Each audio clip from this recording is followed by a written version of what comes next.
오늘 이 새벽에 하나님께서 저희에게 주신 말씀은 마태복음 26장 36절부터 46절까지의 말씀입니다. 마태복음 26장 36절부터 46절까지의 말씀 교독하겠습니다. 제가 먼저 36절 말씀을 읽습니다.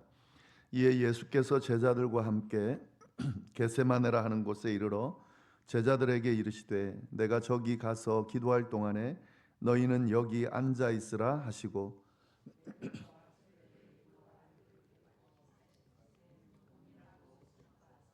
이에 말씀하시되 내 마음이 매우 고민하여 죽게 되었으니 너희는 여기 머물라 나와 함께 깨어 있으라 하시고 조금 나아가사 얼굴을 땅에 대시고 엎드려 기도하여 이르시되 내 아버지여 만일 할만하시거든 이 잔을 내게서 지나가게 하옵소서.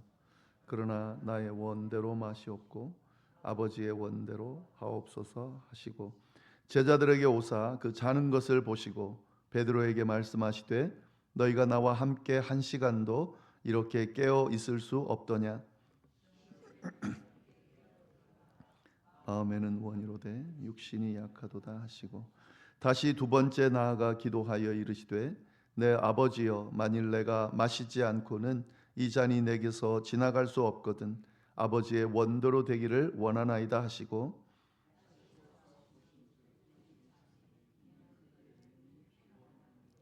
또 그들을 두시고 나아가 세 번째 같은 말씀으로 기도하신 후 이에 제자들에게 오사 이르시되 이제는 자고 쉬라 보라 때가 가까이 왔으니 인자가 죄인의 손에 팔리느니라. 다 같이 읽겠습니다. 일어나라 함께 가자 보라 나를 파는 자가 가까이 왔느니라. 아멘.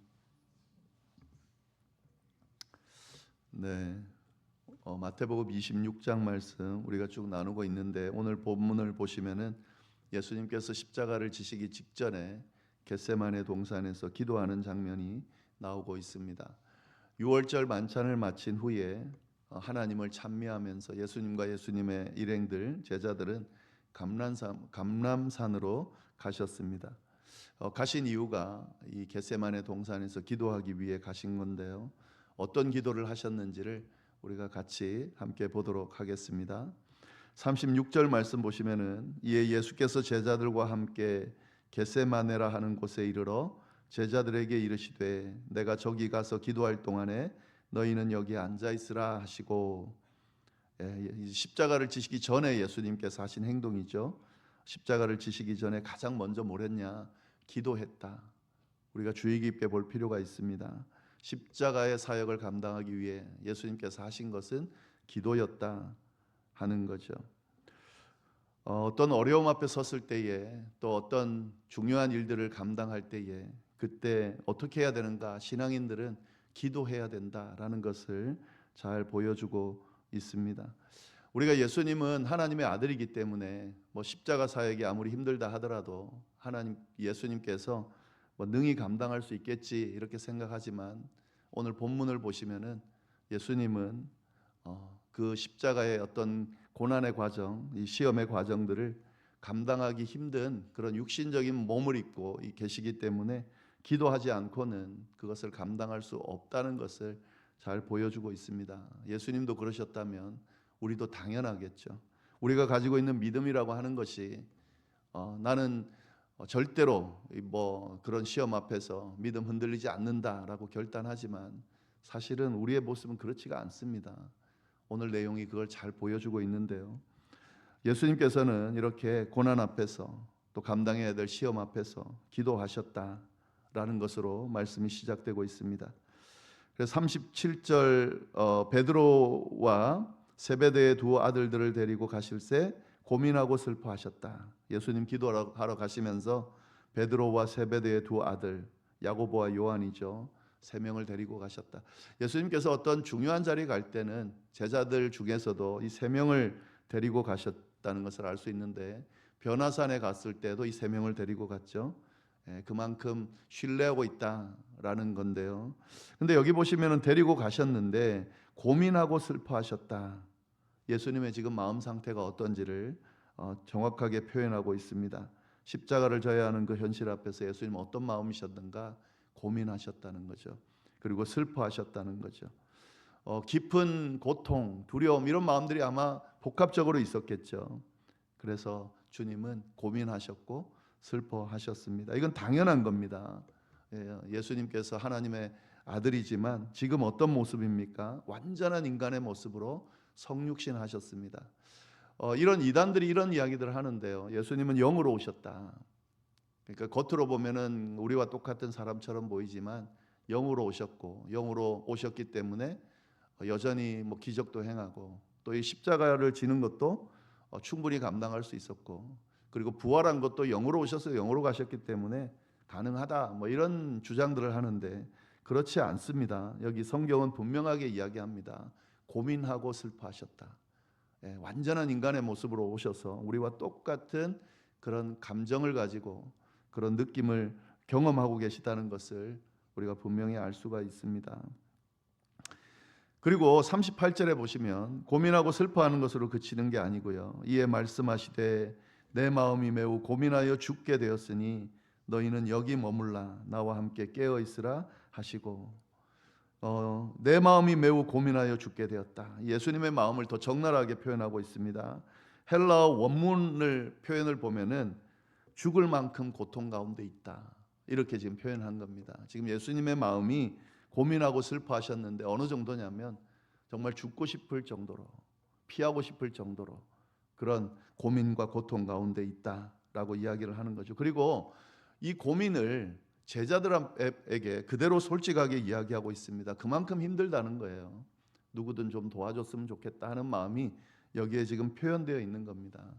사실은 제자들에게 자신의 그 어떤 아픔이나 고민을 이렇게 표현한다는 건 쉬운 건 아니죠. 예수님은 지금 메시아고 제자들의 눈에는 완전히 뭔가 대단한 특별한 존재로 지금 보일 텐데 예수님이 제자들에게 보이시는 모습은 어떤 모습입니까? 고민하여 죽게 됐다. 내가 지금 너무너무 걱정스럽고 두렵고 슬프다. 뭐 이런 표현을 지금 하고 계신 겁니다. 그러면서 너희는 여기 머물러 나와 함께 깨어 있으라 부탁까지 하고 있습니다. 그냥 단순히 자기 마음만 표현하는 게 아니고 너희라도 내 옆에 좀 있었으면 좋겠다. 깨어서 있었으면 좋겠다. 여기 깨어서 있어 달라는 건 뭐죠? 함께 좀 고민했으면 좋겠다. 기도했으면 좋겠다. 나를 위해 좀 기도해다오. 이런 표현들인 거죠. 이렇게 지금 부탁하고 있습니다. 예수님의 굉장히 인간적인 모습이 적나라하게 다 드러나고 있죠. 힘들어하고 아파하고 고민하는 것, 또 도움을 요청하는 것, 함께 있어달라고 하는 것. 이게 바로 지금 예수님의 모습입니다. 십자가 앞에 서 있을 때의 예수님의 모습입니다. 그렇게 해서 이제 기도를 하시는데 기도 내용을 보면은 더 또 이것이 더 자세하게 표현되어 있습니다. 39절 말씀 보시면 조금 나아가사 얼굴을 땅에 대시고 엎드려 기도하여 이르시되 내 아버지여 만일 할 만하시거든 이 잔을 내게서 지나가게 하옵소서. 그러나 나의 원대로 마시옵고 아버지의 원대로 하옵소서 하시고 예수님께서 기도하셨는데요. 얼굴을 땅에 대시고 엎드려 기도했다. 이제 간절함을 표현하는 거죠. 보통은 이스라엘 백성들이 기도할 때에 하늘을 향해 손을 들고 기도하는 모습들이 보통인데요. 근데 지금 이렇게 얼굴을 땅에 대고 엎드렸다는 것은 간절함을 표현하고 있는 겁니다. 간절하게 기도했다. 그렇게 이렇게 볼 수 있습니다. 그러면서 내 아버지여 그랬습니다. 이 내 아버지여라고 하는 것도 우리가 좀 잘 봐야 되는데 지금 하나님 앞에 기도하면서 친밀함을 드러내고 있는데요. 지금 그만큼 힘든 거예요. 아버지를 찾을 만큼 힘든 거예요. 힘들 때 엄마, 아버지 이렇게 찾는 것처럼 지금 예수님이 내 아버지여 이렇게 지금 하나님을 부르고 있는 거죠. 좀 도와달라는 자신의 형편을 돌아봐 달라는 그런 마음이 그대로 표현되고 있는 겁니다. 그러면서 뭐라고 기도하십니까? 만일 할 만하시거든 이 잔을 내게서 지나가게 하옵소서. 지나가게 해달라는 거죠.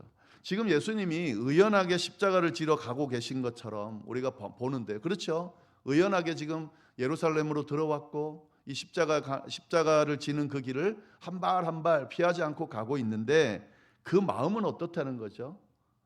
피하기를, 지나가기를, 지지 않기를, 이 고통의 순간을 겪지 않기를 바라고 계신다 하는 거죠. 굉장히 멋진 기도라 생각이 듭니다. 우리 성경에서 우리에게 기도를 가르치실 때에 그때 우리에게 가르치는 기도의 내용은 뭐냐면 솔직하게 기도하는 걸 가르치십니다. 지금 예수님께서는 자신의 있는 상황과 또 마음 하나도 숨기지 않고 하나님 앞에 솔직하게 드러내는 기도를 드리고 있습니다. 이건 잘못된 기도가 아니죠. 사실 하나님 앞에, 특별히 아버지 앞에 섰을 때 숨길 이유가 없죠. 자신이 지금 고통을 피하고 싶은 마음인데 하나님 앞에 마치 그렇지 않은 것처럼 저는 잘 감당할 수 있습니다, 이렇게 말하는 것은 솔직한 기도가 아니죠. 우린 때때로 하나님 앞에 설 때에, 기도할 때에 솔직하지 않은 기도를 드릴 때가 있습니다. 하나님 앞에 뭔가 대단한 모습을 보여야 되는 것처럼, 혹시라도 내 부족함이 드러나면 하나님께서 나를 야단치실까 이런 걱정들을 하면서 마치 나는 대단한 것처럼, 아무 걱정도 아무 근심도 없는 것처럼, 연약함과 부족함이 없는 것처럼 그렇게 하나님 앞에 마치 뭔가 자신감 있게 서려고 하는 그런 모습들을 보일 때가 있습니다. 하나님 입장에서는 참 우습죠. 솔직하게 있는 그대로, 부족한 대로, 믿음이 없으면 없는 대로 그대로 하나님 앞에 아뢰는 것이 중요합니다. 그게 진짜 기도입니다. 신앙생활 할 때도 마찬가지죠. 신앙생활 할 때 자꾸 뭔가 대단한 것처럼 그렇게 나를 포장해 가지고 그렇게 나를 하나님 앞에 좀 대단하게 드러내려고 하는 모습들이 있는데 그럴 필요 없습니다. 그건 하나님이 원하시는 모습이 아닙니다. 부족하면 부족한 대로, 연약하면 연약한 대로 그렇게 하나님 앞에 있는 그대로 보이는 거죠. 예수님이 그렇게 모습을 보이셨다면 우리가 보이는 건 너무 당연한 거죠. 그런데 이렇게 끝나면 문제가 되는 거죠. 만약에 예수님이 이렇게 기도하고 끝내셨다면 이 기도는 완벽한 기도가 될 수 없는 거죠. 이렇게 끝나지 않고 어떻게 기도하셨습니까? 그런데 아버지 뜻대로 하게 해주십시오, 이렇게 기도를 했다는 거죠. 자신의 마음은 이렇지만 자신의 마음이 이렇다고 내 마음대로 해주십시오, 이건 기도가 아니잖아요. 자신의 마음이 이렇다라고 기도한다고 해서, 자신의 모습이 이렇게 연약하다고 표현한다고 해서 하나님의 뜻이 내 뜻과 내가 지금 있는 처해 있는 상황과 내 뜻에 맞춰야 되는 건 아니잖아요. 그런 하나님도 아니시고 예수님은 너무 잘 알고 있기 때문에 자신을 솔직하게 드러내는 기도를 드리면서도 나의 뜻과 상관없이 아버지의 뜻이 드러나게 해주십시오, 아버지의 뜻대로 하게 해주십시오. 제가 이 자리에 있는 것은, 또 제가 걸어가는 길은 아버지의 뜻을 이루기 위함입니다. 제 마음이 이렇다고 주님 앞에 이렇게 간구했다고 해서 제 뜻대로 하시면 안 됩니다, 이렇게 고백하는 거죠. 이게 바른 기도입니다. 기도라는 것은 특별히 이 기독교에서 가르치는, 성경이 가르치는 기도는 모든 것을 솔직하게 하나님 앞에 아뢰는 것이면서 모든 것이 하나님의 뜻 안에서, 내 뜻을 관철시키는 것이 아니라 하나님의 뜻 안에서 이루어지는 것, 하나님의 뜻에 나를 맞추는 것이다 라는 것을 오늘 예수님은 기도를 통해서 우리에게 분명하게 알려주고 계십니다. 40절 말씀 보시면은 그렇게 기도하시고 제자들에게 오사 그 자는 것을 보시고 베드로에게 말씀하시되 너희가 나와 함께 한 시간도 이렇게 깨어 있을 수 없더냐. 예수님이 참 안타까운 모습으로 제자들에게 이야기를 합니다. 기도하고 돌아오셨는데 제자들은 벌써 잠들어 있더라는 거죠. 그러면서 너희가 나와 함께 한 시간도 이렇게 깨어 있을 수 없더냐. 사실 피곤하겠죠. 지금 시간이 한참 늦은 시간일 테니까. 근데 피곤함으로 따지면 예수님이 더 피곤하겠죠. 예수님이 하신 행동들을 보면은 가르치고 또 얼마나 많은 것들을 하셨겠습니까? 그런데 예수님은 졸지 않으셨다는 거죠. 왜 그럴까요? 피곤하냐 아니냐의 문제가 아닌 거죠. 심각성을 가지고 있느냐 아니냐의 문제인 겁니다. 지금 제자들은 이 상황이 어떤지 정확하게 모르고 있는 거예요. 얼마나 심각한 상황인지. 만약에 이 예수님이 지금 어떤 일을 하는지를 정말 정확하게 알고 있다면 잘 수가 없죠. 피곤하다고 잠이 오겠습니까? 오지 않겠죠. 그런데 이 제자들은 지금 심각성을 모르고 있는 거예요. 영적으로 깨어 있지 않은 거예요. 예수님이 부탁까지 하셨거든요. 좀 깨어 있었으면 좋겠다. 내가 죽게 됐다라고까지 표현했는데도 불구하고 그 예수님의 말을 전혀 심각하게 받아들이고 있지 않은 거죠. 네. 여기에는 피곤해서 어쩔 수 없다, 핑계 댈 수가 없습니다. 물론 예수님은 피곤한 모습을 보면서 측은하게 여기셨지만 사실은 핑계 댈 수가 없는 거죠. 네. 그리고 진짜 기도해야 될 사람은 누군가? 예수님이 아니라 제자들입니다. 제자들. 네. 왜냐하면 지금 예수님이 보시기에는 이 제자들이 이제 곧 내려가면 예수님이 잡히시잖아요. 그러면 예수님을 버리고 다 도망갈 지금 상황이 지금 다가오고 있는 겁니다.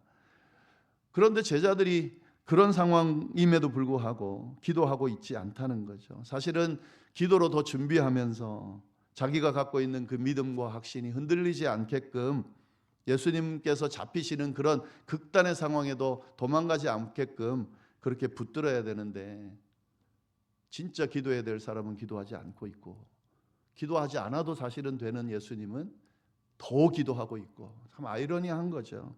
아마도 제자들은 이렇게 생각했겠죠. 예수님, 그 베드로가 고백한 것처럼, 다른 사람은 다 예수님을 버려도 저는 버리지 않습니다. 아마 그 믿음을 확신을 가지고 있었겠죠. 자기는 이 믿음이 흔들리지 않을 거다. 내가 지금 믿고 있으니까 어떤 상황에도 흔들리지 않을 거다 확신했겠죠.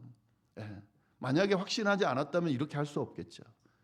내가 확신함에도 불구하고 그래도 나는 연약한 존재인 거로 하나님 앞에 기도하지 않으면 이 믿음을 지킬 수 없다, 이렇게 생각했다면 어떻게 했겠습니까?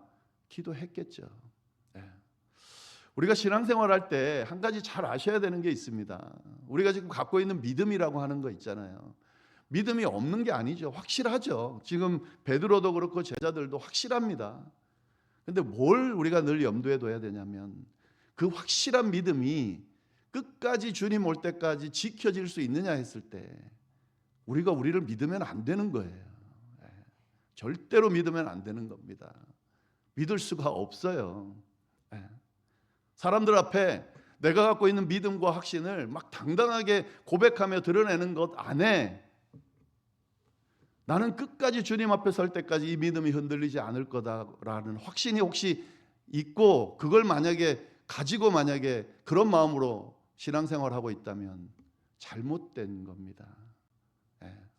많이 봤어요. 참 믿음이 좋음에도 불구하고 어떤 진짜 감당하기 힘든 상황 앞에 서면 흔들리게 되어 있고 의심하게 되어 있습니다. 저도 믿음 생활하면서 그런 때가 있었어요. 다 있으실 거 아니에요. 그래서 뭘 해야 되는 거죠? 그래서 기도하는 거죠. 주여, 제 지금 이 상황으로는, 이 연약한 몸으로는 제 믿음이 주님 앞에 설 때까지 계속 갈지 의심스럽습니다. 주께서 도와주셔야 가능합니다. 이런 점검의 과정이 늘 필요하다는 것을 우리가 잊어버리면 안 됩니다. 그래서 예수님께서 이렇게 이야기를 하세요. 41절에 시험에 들지 않게 깨어 기도하라. 마음에는 원이로되 육신이 약하도다. 예수님이 정확하게 말씀하시잖아요. 시험에 들지 않게 깨어 기도해라. 네가 마음은 원하지만 육신이 약해서 그게 잘 안 된다. 나도 그렇다. 심지어 나도 그렇다라고 이야기를 하고 있습니다. 근데 여기서 보시면은 예수님께서 시험을 부정하지 않고 있다는 것에 우리가 주목할 필요가 있습니다. 시험이 아예 안 오면 너무 좋겠죠. 근데 예수님 뭐라 그러십니까? 시험이 올 걸 전제해 버려요. 참 이게 우리가 신앙생활하면서 참 안타까운 일인 건데, 우리가 기도하는 바는 뭐죠? 시험이 없었으면 좋겠잖아요. 근데 성경은 철저하게 시험이 없다고는 말씀하지 않으세요. 주님 앞에 설 때까지 항상 시험이 있을 것을 전제하고 말씀을 하십니다. 예수님도 지금 그러시잖아요. 시험이 오지 않게, 그렇게 시험 자체가 없게 기도하라 이렇게 말하지 않고 시험에 들지 않게 기도하라고 말합니다. 시험은 반드시 온다. 그러나 그 시험에 들지 않으면 된다. 이렇게 지금 기도하라고 말씀하고 계시는 거죠. 마음에는 원이로되 육신이 약하다. 우리는 참 연약한 육신을 가지고 있다. 연약한 존재다. 이런 시험이 오면 무너질 수밖에 없다. 그런데 기도로 이길 수 있다. 그래서 기도해야 된다. 정확하게 이 이야기를 하고 계십니다. 네, 그리고 42절부터 보시면은 참 재밌는 말씀이 나오는데요. 42절 보시면 다시 두 번째 나아가 기도하여 이르시되 내 아버지여 만일 내가 마시지 않고는 이 잔이 내게서 지나갈 수 없거든 아버지의 원대로 되기를 원하나이다. 다시 가셔서 기도하는데 다른 내용으로 기도하지 않고 똑같은 내용으로 기도하고 있습니다. 그죠? 같은 기도를 반복하고 있습니다. 그런데 또다시 오셔서 제자들에게 오세요. 43절 44절 보시면 다시 오사 보신즉 그들이 잔이 이제 자버린다는 거죠. 이는 그들의 눈이 피곤함일러라.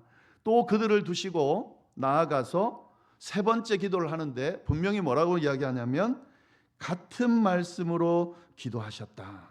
이렇게 지금 이야기를 하고 있습니다. 예수님은 지금 같은 기도를 세 번을 반복해서 똑같이 하고 있습니다. 이게 왜 그랬을까요? 왜 이렇게 같은 기도를 세 번에 걸쳐서 반복하고 있을까요? 하나님의 뜻을 알기 위해서 기도했다. 예, 그렇죠, 물론. 그런데 사실은 지금 예수님의 기도를 보면 하나님의 뜻을 이미 알고 있잖아요. 그렇죠? 그러니까 하나님의 뜻을 알기 위해 기도한 게 아닙니다. 우리가 기도할 때에 때로는 하나님의 뜻을 알기 위해 기도하는데 하나님의 뜻을 알매도 불구하고 기도해야 되는 경우가 있어요. 왜 그럴까요? 예수님이 지금 이 세 번 기도하시면서 뭘 하고 있냐면 당신의 뜻을 하나님의 뜻에다가 맞추는 과정을 하고 있는 게 이게 참 힘든가 봐요. 만약에 첫 번째 기도하고 자기가 기도하면서 자기가 갖고 있는 이 마음과 하나님이 원하시는 그 뜻이 일치됐다면 그 다음엔 기도할 필요가 없었겠죠. 근데 그게 안 되는 거예요. 힘든 겁니다. 예수님도 세 번이나 하셨습니다. 그만큼 이 십자가를 지는 이 과정이 부담스러웠던 것 같아요. 하나님의 뜻을 알고 있지만 내 뜻을 하나님의 뜻에 맞추는 과정이 쉽지 않았기 때문에 또 기도하고 또 기도하고 반복해서 기도하고 있다 하는 거죠. 우리가 기도할 때에 잘 생각해야 될 것은요, 알기 때문에 끝나는 게 아니고 알아도 못하는 일들이 참 많습니다. 그래서 우리가 기도를 반복해야 되는 이유가 여기 있는 겁니다. 내 뜻이 아니라 하나님의 뜻에 나를 맞추기 위해서 또 반복하고 또 반복하고 기도하는 거죠.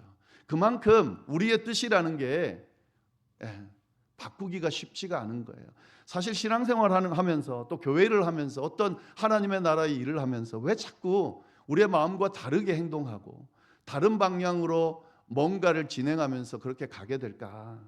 그만큼 우리의 뜻을 하나님의 뜻에 맞추기가 쉽지 않아서 그런 겁니다. 그래서 더 기도해야 되는 거예요. 하나님의 뜻에. 하나님의 뜻이 뭔가를 계속 또 물어야 되고 또 그 하나님의 뜻이 명확해졌을 때 그 뜻에 나의 뜻을 맞추는 기도가 필요한 거죠.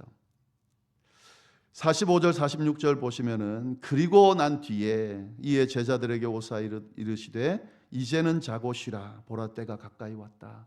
내 뜻을 하나님의 뜻에 맞춘 이후에 예수님께서 이제 이렇게 이야기하시는 거죠. 자고 쉬라 보라 때가 가까이 왔으니 인자가 죄인의 손에 팔리리라. 일어나라 함께 가자. 보라 나를 파는 자가 가까이 왔느니라. 내 뜻을 하나님의 뜻에 맞춘 이후에 이제 거칠 게 없는 거죠. 그 뜻 안에서 주님의 그 길을 이제 걸어가시는 거예요. 이 뒤에 보시면은요, 거칠 것이 없습니다. 그 슬퍼하고 두려워하고 안타까워하고 근심하던 모습이 완전히 사라지고 당당하게 주님의 뜻을 향해서 그냥 한 발 한 발 걸어가시는 그런 예수님의 모습이 이제 쭉 이어지게 됩니다. 네, 오늘 이 겟세마네 기도를 통해서 하나님께서 우리에게 주시는 귀한 말씀들, 깨달음들이 있습니다. 그걸 잘 좀 정리하고 잘 기억할 필요가 있습니다. 시험은 누구에게나 온다. 그런데 우리는 연약하기 때문에 그 시험에 넘어질 수밖에 없다. 그래서 기도해야 된다. 기도하지 않으면 무너질 수밖에 없다. 그리고 반복되는 기도를 통해서 내 기도를 하나님의 뜻에 맞추는 것이 필요하다. 이거는 한 번에 되는 것이 아니니 끊임없이 기도하면서 내 뜻을 하나님의 뜻에 맞추는 작업이 필요하고, 그럴 때에 우리의 삶이 정말 하나님 보시기에 아름다운 복된 삶이 될 수 있다. 오늘 이 말씀 잘 새길 수 있기를 바랍니다. 기도하겠습니다. 하나님 아버지, 감사합니다. 오늘 또 귀한 말씀으로 우리를 교훈하시고 깨우치시니 참으로 감사합니다. 머리로만 이해하지 않게 해주시고 주님께서 보여주신 이 모습이 우리의 삶 가운데, 신앙 여정 가운데 분명하게 드러날 수 있도록 인도하여 주옵소서. 주님을 믿고 따르는 우리의 이 삶과 또 우리의 믿음이 하나님 아버지 주님 앞에 설 때까지 흔들리지 않기 위하여 끊임없이 주님 앞에 나아가 주님께서 주시는 도움을 받고 주님의 뜻을 분별하고 그 뜻을 쫓아가는 우리의 삶이 될 수 있도록 주여 역사하여 주옵소서. 주님 없이는 어떤 것도 할 수 없는 존재임을 늘 기억하면서 주님 붙든 손을 놓치지 않고 끝까지 주님 따를 수 있도록 주여 역사하여 주옵소서. 이어서 드리는 개인의 기도와 중보 기도 위에도 함께하여 주시기를 간절히 바라고 살아계신 예수님의 이름으로 기도드립니다. 아멘.